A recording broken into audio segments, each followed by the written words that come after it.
Welcome every one. So இந்த வீடியோவில் வந்து நம்ம என்ன பார்க்குறோம் அப்படின்னா, ஸோ டிஆர்பி பாலிடெக்னிக் எக்ஸாம் வந்து வருமா வராதா ஸோ அப்படின்ற ஆன்சர் வந்து நம்ம சொல்ல முடியாது. இருந்தாலும் நம்ம இந்த வீடியோஸில் வந்து நம்ம ஆஹ், அது வர்றதுக்கான பாசிபிலிட்டி எவ்வளோ இருக்கு, ஸோ அது வராமல் இருக்கிறதுக்கான பாசிபிலிட்டி வந்து எவ்வளோ இருக்கு, ஸோ அப்படின்றத வந்து நம்ம இந்த வீடியோஸில் பார்க்கலாம். ஸோ ப்ளஸ் வந்து இந்த பாலிடெக்னிக் எக்ஸாம் வருது அப்படின்னா அதுக்கு எந்த மாதிரி ப்ரிப்பேர் பண்ணுறது, ஸோ எந்த மாதிரி ப்ரிப்பேர் பண்ணோம் அப்படின்னா நம்ம கன்ஃபார்மாக போஸ்டிங் வாங்க முடியும், ஸோ அப்படின்னு சொல்லி பார்க்கலாம். இந்த பாலிடெக்னிக் எக்ஸாம் வந்து நம்மளுக்கு ஒரு 575 வேகன்சிஸ் வந்து ஸோ இருக்கிறதா நியூஸ் பேப்பர் கட்டிங்ல வந்திருக்கு. பிளஸ் டோட்ல வந்து இவ்வளோ வேகன்சிஸ் இருக்கிறதா வந்து அந்த பிடிஎஃப்ல வந்து நம்மளுக்கு ஸோ தெரியுது.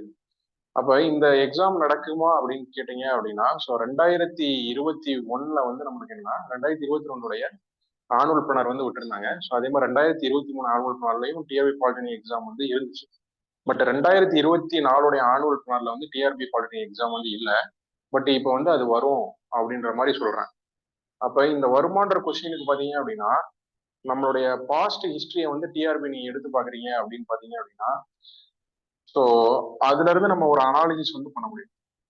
இப்போ 2021 வந்து நம்மளுக்கு ஒரு 1026 வேகன்சிஸ்க்கு வந்து நம்ம பாலிடெக்னிக் எக்ஸாம் வந்து நடந்துச்சு. பட் அதுக்கான ஆக்சுவல் ப்ராசஸ் வந்து எப்போ ஸ்டார்ட் ஆச்சு அப்படின்னா 2017 ஸ்டார்ட் ஆயிடுச்சு. அப்போ 2017 வந்து அந்த வேகன்சி விட்டுட்டு 2017 செப்டம்பர்ல வந்து நம்மளுக்கு என்னன்னா அந்த எக்ஸாம் வந்து கண்டக்ட் பண்ணாங்க. பட் அது வந்து ஸ்கேம் ஆயிடுச்சு. ஸோ அப்புறம் வந்து பாத்தீங்கன்னா அந்த எக்ஸாம் சுப்ரீம் கோர்ட்ல போயிட்டு திரும்பி அந்த எக்ஸாம் நடத்தணும் அப்படின்னு சொல்லிட்டு நம்மளுக்கு கோர்ட் சொன்னதுனால 2019 வந்து டிஆர்பி பாலிடெக்னிக் எக்ஸாம் வந்து நடத்தலாம்னு சொல்லிட்டு ஒரு நோட்டிபிகேஷன் விட்டாங்க. அப்போ வந்து 2020 வந்து மேல இந்த எக்ஸாம் வர மாதிரி இருந்துச்சு. அப்ப அதே சமயத்துல வந்து நமக்கு டிஎன்இபியையும் நம்மளுக்கு வர மாதிரி இருந்துச்சு. ஸோ டிஎன்இபியையும் ஸோ வர மாதிரி இருந்துச்சு. அப்ப அந்த பீரியட்ல என்ன பண்றாங்க அப்படின்னா, ஸோ எல்லாரும் அப்ளை பண்ணிட்டு சரி ஓகே மே மாசம் எக்ஸாம் வரப்போகுது அப்படின்ட்டு எல்லாருமே படிக்க ஆரம்பிச்சிட்டாங்க. பட் கொரோனா வந்ததுனால என்ன ஆச்சு பார்த்தீங்க அப்படின்னா, ஸோ அந்த ப்ராசஸ் யார் யார் பண்ணாங்களோ அவங்க ஃபுல்லாக அந்த இதுல இருந்து டிவைட் ஆயிட்டாங்க. பட் 2020 எக்ஸாம் அப்ளை பண்ணிட்டோம். பட் அது வருமா வராதான்னு சொல்லிட்டு அன்சர்டனிட்டில இருந்தோம். பட் யார் யார் படிச்சாங்களோ அந்த 2020 வந்து ஓகே கண்டிப்பா இந்த பாலிடெக்னிக் எக்ஸாம் வந்து வரும் அப்படின்னு சொல்லிட்டு யார் வந்து கன்சிஸ்டண்டா வந்து அதை படிச்சுக்கிட்டே இருந்தாங்களோ அந்த ஆஸ்பிரண்ட் வந்து நமக்கு என்ன ஆகுது அப்படின்னா 2021 வந்து நம்மளுக்கு அந்த பாலிடெக்னிக் வந்து வேகன்சி இருந்துச்சு. ஸோ அப்ப 2019 நோட்டிபிகேஷன் வந்து 2020 வந்து நம்ம அப்ளை பண்ண சொல்லிட்டு அப்ப மே மாசம் இந்த எக்ஸாம் வரும்னு சொல்லிட்டு கொரோனா வந்ததுனால அந்த எக்ஸாம் பத்தி நமக்கு எந்த ஒரு அப்டேட்டுமே கிடைக்கல. பட் அந்த பீரியட்லயுமே ஓகே இந்த எக்ஸாம் வந்து கண்டிப்பா வரும் அப்படின்னு சொல்லிட்டு எந்த கேண்டிடேட் ப்ரிப்பேர் பண்ணாங்களோ ஸோ அவங்களுக்கு பாத்தீங்க அப்படின்னா 2021 செப்டம்பர்ல வந்து ஸோ டிஆர்பி பாலிடெக்னிக் வந்துட்டு இந்த மாதிரி இந்த எக்ஸாம் கண்டக்ட் பண்ண போறோம் நவம்பர்ல அப்படின்னு சொல்லி சொன்னாங்க. ஓகே அந்த 2 மந்த்ல வந்து நம்ம ஸோ ஒரு ஹரிபரியா படிச்சு அந்த எக்ஸாம் வந்து யாரும் கிளியர் பண்ண முடியாது. ஸோ அப்போ கன்சிஸ்டண்டா யாராவது ஃபாலோ பண்ணிட்டு இருந்தாங்களோ அவங்க கிளியர் பண்ணிட்டாங்க. ஸோ அதே மாதிரி அந்த செப்டம்பர்ல 2021 செப்டம்பர்ல என்ன சொன்னாங்க அப்படின்னா இது நவம்பர்ல நடக்கும்னு சொன்னாங்க. பட் அப்பயுமே பாத்தீங்க அப்படின்னா நவம்பர்ல வந்து உங்களுக்கு ஹால் டிக்கெட் வந்து வந்துருச்சு. பட் வேரியஸ் பிளேசஸ் வந்து போட்டாங்க. ஸோ அதனால என்னாச்சுன்னு பாத்தீங்க அப்படின்னா அது ஒரு ப்ராப்ளம் அரைஸ் ஆகி அந்த எக்ஸாம் வந்து கேன்சல் பண்ணாங்க. அப்ப அப்போ வந்து ஒரு ரூமர் என்ன வந்துச்சு அப்படின்னா ஒரு கவர்மெண்ட் சைடு வந்து இது சும்மா வந்து ஆஹ், இது பண்றதுக்காக வைக்கிறாங்க, இது மாதிரிலாம் பண்ணிட்டு கேன்சல் பண்ணிட்டாங்க அப்படின்னு சொல்லி சொன்னாங்க. பட் அகைன் டிசம்பர் மாசம் என்ன ஆயிடுச்சு அப்படின்னா அந்த எக்ஸாம் வந்து திரும்பியும் ஹால் டிக்கெட் வந்து ரிலீஸ் பண்ணிட்டு ஸோ டிசம்பர் 9 வந்து அந்த எக்ஸாம் வந்து ஸோ நம்மளுக்கு வச்சாங்க. அந்த பீரியடும் நம்மளுக்கு மழை வந்துச்சு. ஸோ மழை வந்தப்ப என்னாச்சுன்னு பார்த்தீங்க அப்படின்னா நிறைய பேர் இல்லை இது நடக்காது போஸ்ட்போன் பண்ணிடுவாங்க ஸோ அப்படின்னு சொல்லிட்டு நம்ம மைண்டை டிவியேட் பண்ணவங்க நிறைய பேர் இருந்துட்டாங்க. ஸோ அப்போ அந்த பீரியட்லயுமே இந்த எக்ஸாம் கண்டிப்பா வரும். ஏன்னா அப்ப அந்த மழைனால நம்மளுக்கு தண்ணி வைக்கல கரெக்டா அந்த பீரியட்ல வந்து இந்த எக்ஸாம் வச்சுட்டாங்க. அப்ப இதுல இருந்து நம்ம என்ன அண்டர்ஸ்டாண்ட் பண்றோம் அப்படின்னா இந்த டிஎல்பி பாலிடெக்னிக் எக்ஸாம் பொறுத்த வரைக்கும் நம்மளுக்கு இது ஒரு அன்சர்டன், இந்த கரெக்டா இது வரும்னு சொல்ல முடியாது. பட் இது வரும்னு நம்பி படிச்சவங்க வந்து என்ன பண்ணிருக்காங்க அப்படின்னா ஸோ அது வேலைக்கு போயிருக்கு. அதனால வருமா அப்படிங்கிறதுக்கான ஆன்சர் வந்து நம்ம வந்து நம்ம கையில இல்லை. ஸோ அது வந்து நம்ம அன்கண்ட்ரோலா தான் இருக்கு. ஓகே.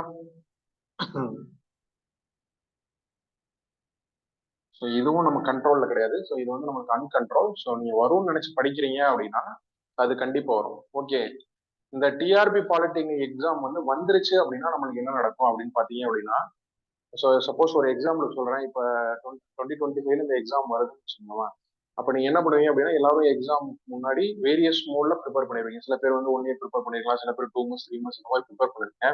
பட் எல்லாருமே எக்ஸாம் அப்பியர் ஆக போறோம். ஸோ அப்பியர் ஆகிட்டு என்ன பண்ணுவோம் அப்படின்னா அந்த எக்ஸாம் வந்து நம்ம எதுக்காக வெயிட் பண்ணுவோம்னா ஆன்சர் கீ எப்போ விடுவாங்க அப்படின்னு சொல்லிட்டு வெயிட் பண்ணுவோம். அப்போ ஆன்சர் கீ வந்தோடனே என்ன பண்ணுவோம் அப்படின்னா எத்தனை கொஸ்டின்ஸ் வந்து நம்ம ரைட் ஆயிருக்கணும் அப்படின்னு பார்ப்போம். அதே மாதிரி டிஆர்பி என்ன சொல்லுவாங்க அப்படின்னா ஒரு 3 days வந்து ஏதாவது அப்போஸ் பண்றீங்க அப்படின்னா அதுக்கான மெட்டீரியலோட எங்களுக்கு அனுப்பிச்சு விடுங்கன்னு சொல்லுவாங்க.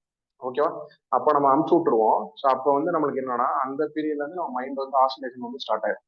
ஓகே, இதை வந்து நம்மளுக்கு இவ்வளவு மார்க் வருது, அப்ப இந்த கொஸ்டினுக்கு இந்த ஆன்சர் மார்க் கொடுத்தாங்கன்னா இவ்வளவு வரும் அப்படின்னு சொல்லிட்டு நம்ம திங்க் பண்ண ஆரம்பிச்சிருவோம். ஸோ அந்த ப்ராசஸ் முடிஞ்சா நம்ம அடுத்து என்ன பண்ணுவோம் அப்படின்னா, ஸோ எப்போ வந்து ரிசல்ட் விடுவாங்க அப்படின்னு சொல்லிட்டு நம்மளுடைய திங்கிங் ஃபுல்லா அதுலேயே இருக்கும். ஸோ ஒன்ஸ் ரிசல்ட் வந்துருச்சு அப்படின்னா, ஸோ அதுக்கடுத்து நம்ம என்ன பண்ணுவோம் அப்படின்னு பார்த்தீங்க அப்படின்னா, நம்ம ஒரு மார்க் வாங்கி வச்சிருப்போம். நம்மளுக்கு முன்னாடி எத்தனை பேர் மார்க் வாங்கிட்டாங்க அப்படின்னு சொல்லிட்டு நீங்க செக் பண்றதுக்காக some Telegram group, WhatsApp group இதெல்லாம் நீங்க டிஸ்கஸ் பண்ணுவீங்க.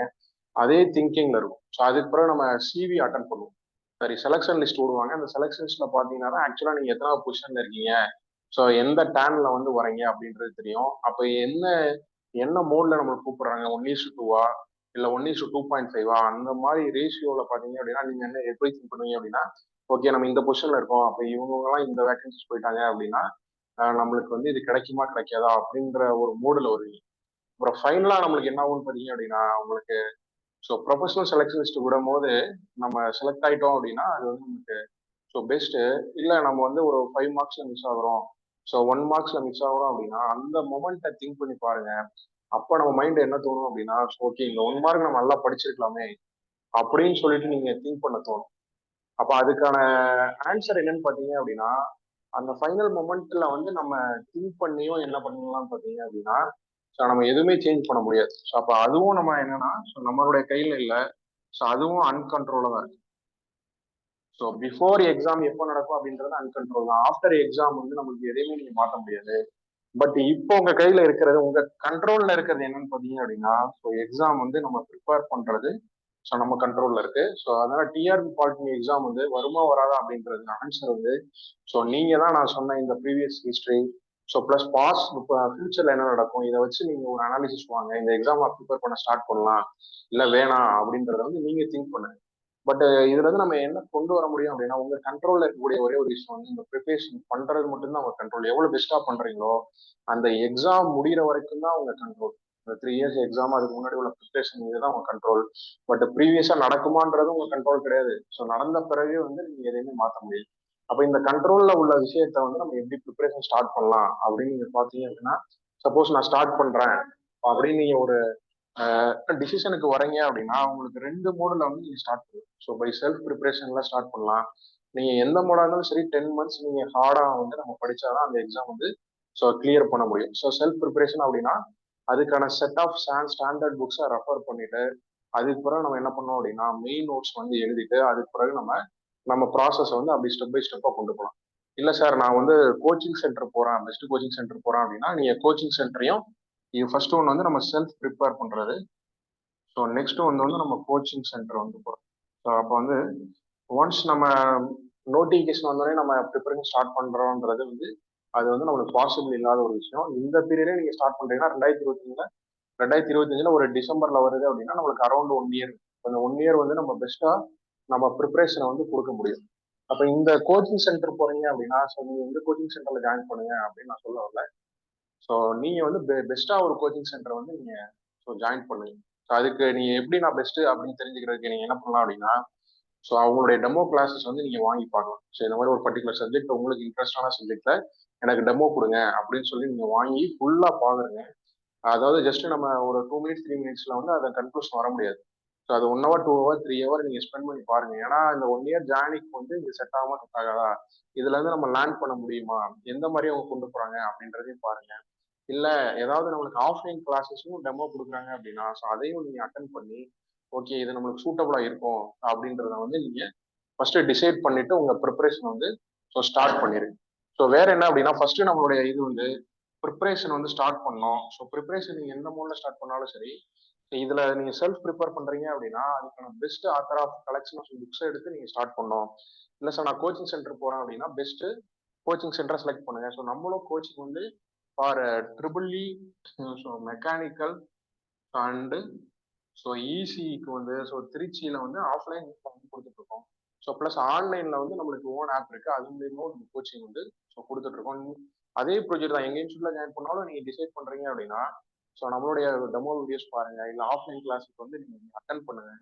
ஸோ அப்படின்றப்ப உங்களுக்கு கிளாரிட்டி கிடைக்கும். ஓகே இவங்க வந்து கரெக்டாக தான் சொல்லி தராங்களா, ஸோ டிஆர்பி எக்ஸாம் வந்து நம்ம ஜஸ்ட் ஃபார்முலா படிச்சுட்டு இந்த எக்ஸாம் கிளியர் பண்ணலாம் அப்படின்றது மட்டும் நம்ம இது கிடையாது. ஏன்னா முன்னாடி வந்து ஒரு ஜிஓ கூட பாஸ் பண்ணாங்க. ஸோ 2022 சம்திங்ல இந்த டிஆர்பி பாலிட்டின் எக்ஸாம் வந்து சம் மாடிஃபிகேஷன்ஸ் வரலாம், இந்த மாதிரி கொஸ்டின்ஸ்ல நெகட்டிவ் மார்க் வரலாம், ஸோ இந்த மாதிரி கொஸ்டின்ஸ் வந்து ஐஐடி என்ஐடி ப்ரொஃபசர்ஸ் வந்து எடுக்கலாம் அப்படின்ற மாதிரி ஒரு சில ஜிஓஸ் வந்து நம்மளுக்கு அதை பாஸ் பண்ணியிருக்காங்க. அப்படின்னு நம்ம பார்க்கும்போது நம்மளுடைய ஸ்டாண்டர்ட் ஆஃப் ப்ரிப்பரேஷன் வந்து எப்படி இருக்கு, ஜஸ்ட் வாட் இஸ் வாட் அப்படின்னு படிக்காம இதுக்கான ரியல் ரீசன் என்ன, என்னுடைய கான்செப்ட் என்ன அப்படின்றத நீங்க அண்டர்ஸ்டாண்ட் பண்ணிட்டீங்க அப்படின்னா, ஸோ ஈவன் அந்த கொஸ்டின் டஃபா இருந்தாலுமே நம்மளுக்கு என்ன பண்ண முடியும்னா அட்டன் பண்ண முடியும். ஸோ கொஸ்டின் டஃபா எடுக்கிறதா நம்மளுக்கு பெஸ்ட். ஏன்னா அதனுடைய ரியல் கேண்டிடேட் வந்து நம்ம ஸோ செலக்ட் ஆவாங்க. ப்ளஸ் வந்து அவங்க கொஸ்டின் கஸ்டமர் செட் பண்ணா மட்டும்தான் ஸோ உங்களுக்கு அந்த காம்படிஷன் வந்து நெக்லெக்ட் பண்ண முடியும். எக்ஸாம்பிள் வந்து இப்போ 2021 பாத்தீங்க அப்படின்னா 1021 வேகன்சி வந்துச்சு. எக்ஸாம்பிளுக்கு மெக்கானிக்கலுக்கு 216 வேகன்சிஸ் வந்துச்சு. பட் இப்போ பாத்தீங்க அப்படின்னா ஸோ வந்துச்சு அப்படின்னா பாலிடெக்னிக் வந்து ஒரு 57 to 60 வேகன்சிஸ் வரலாம். அப்ப அதுக்கு வந்து 20,000 பேர் அப்ளை பண்றாங்க அப்படின்னா அந்த கொஸ்டின் வந்து எவ்வளவு டஃபா எடுக்கிறோமோ அதுக்கேற்ற மாதிரி தான் நம்ம என்ன பண்ண முடியும் அப்படின்னா அதர் கேண்டிடேட்ஸ் வந்து நம்ம நெக்லெக்ட் பண்ண முடியும்.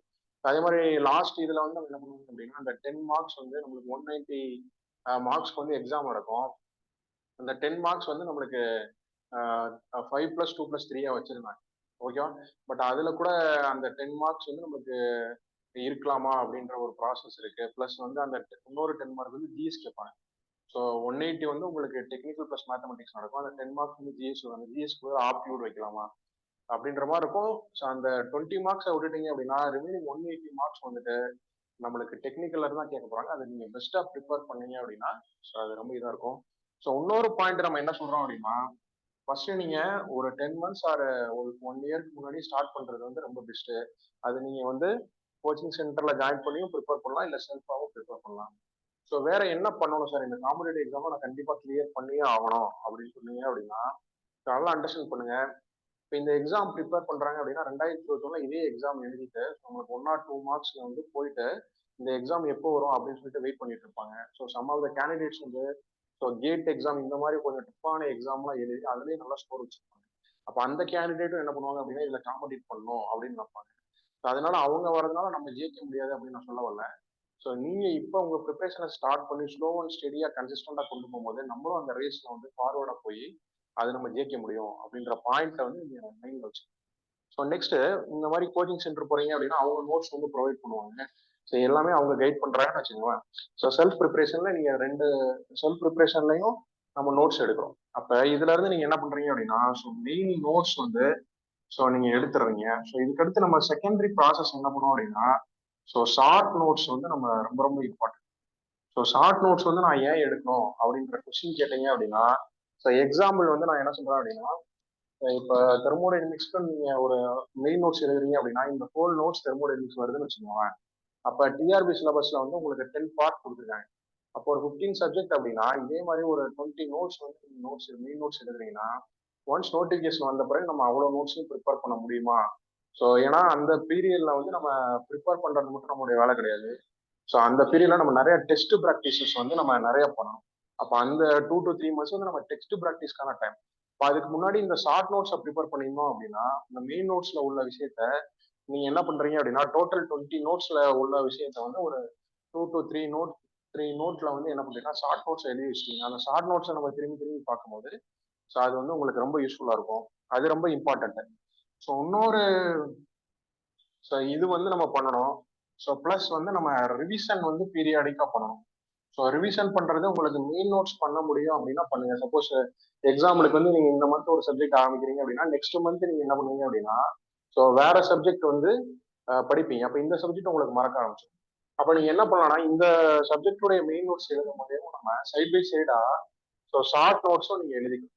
அந்த ஷார்ட் நோட்ஸ்ல வந்துட்டு உங்களுக்கு இம்பார்ட்டன்ட் கான்செப்ட் ஃபார்முலாஸ் அது மாதிரி ரொம்ப ஷார்ட்டா தான் இருக்கணும். ரொம்ப பிரீஃபா நம்ம ஷார்ட் நோட்ஸ் எழுதுறோம்னு சொல்லிட்டு ஒரு சப்ஜெக்ட்டுக்கு வந்து ஒரு 100 பேஜ் 200 பேஜ் எழுதணும் அப்படின்னா அது வந்து மெயின் நோட்ஸ்க்கு இருக்கும் டிஃபரன்ஸ் இல்லாம ஆயிரும். ஸோ அதனால ஷார்ட் நோட்ஸ் ரொம்ப எழுதணும். ஸோ நெக்ஸ்ட் ஒன் வந்து ரிவிஷன் பீரியாடிக்கா ரிவிஷன் வந்து உங்களுக்கு மெயின் நோட்ஸ் பண்ண முடியலன்னா கூட ஸோ ஷார்ட் நோட்ஸை நீங்க என்ன பண்ணணும் அப்படின்னா பீரியாடிக்கா ரிவைஸ் பண்ணும்போது நம்மளுக்கு முன்னாடி உள்ள விஷயங்கள் வந்து கண்டிப்பா வந்து ஞாபகம் வரும். இதுதான் வந்து நம்ம காம்படிஷன்ல வந்து எல்லாருமே இந்த ப்ராசஸ் பண்ணிட்டா கூட இது யாரு கரெக்டா பண்ணலையோ அது வந்து நம்மளுக்கு அந்த ஜாப் வந்து நம்மளுக்கு கிடைக்கிறதுக்கான பாசிபிலிட்டிஸ் வந்து கம்மியாயிடும். ஏன்னா நீங்க அவ்வளவு விஷயத்தையும் நீங்க என்ன பண்ணணும் அப்படின்னா அந்த 3 ஹவர்ஸ் கொண்டு வந்து அவங்க கேட்குற கொஸ்டின்ஸ்க்கு வந்து நம்ம ஆன்சர் பண்ணணும். அப்ப இந்த ஷார்ட் நோட்ஸ்ன்றது வந்து என்ன ஆகும்னா இந்த இருக்கிற எல்லா விஷயத்தையுமே ஷார்ட் பண்ணி நீங்க கொண்டு வந்துறீங்க அப்படின்னா ஷார்ட் நோட்ஸ் படிக்கும் போது உங்களுக்கு மெயின் நோட்ஸ் ஞாபகம் வந்துடும். ஸோ நெக்ஸ்ட் ரிவிஷன் வந்து நீங்க பீரியடிக்கா மெயின் நோட்ஸ் பண்ண முடியும்னா கூட ஸோ ஷார்ட் நோட்ஸ் வந்து நம்ம பண்ணணும். ப்ளஸ் அது கூடவே சேர்ந்து நம்ம ஸோ கொஸ்டின் ப்ராக்டிஸ் வந்து ரொம்ப இம்பார்ட்டன்ட். ஸோ கொஸ்டின் ப்ராக்டிஸ் வந்து நம்மளுக்கு ரொம்ப இம்பார்ட்டன்ட். நீங்க படிக்கும் போதே என்ன பண்ணலாம் அப்படின்னா இப்போ நீங்க சப்ஜெக்ட் இந்த மெயின் நோட்ஸ் எடுக்கும் போதே நம்ம படிக்கிறோம் அப்படின்னா அப்பயே நீங்க கொஸ்டின்ஸ் வந்து பர்டிகுலரா நீங்க கோச்சிங் சென்டர் போறீங்க அப்படின்னா அவங்களும் கொஸ்டின்ஸ் வந்து கொடுப்பாங்க. நீங்க இல்ல சார் நான் செல்ஃப் ப்ரிப்பேர் பண்றேன் அப்படின்னா நீங்களும் என்ன பண்ணலாம் அப்படின்னா இஎஸ்சியோடைய ப்ரிலிம்ஸ் கொஸ்டின் இல்ல ஒய்சிடி புக்கோடைய கொஸ்டின்ஸ் வந்து அந்த தெர்மோடைனமிக்ஸ்ல வந்து நம்மளுக்கு அரௌண்ட் ஒரு ஸோ 500 to 600 அந்த மாதிரி இருக்கும்.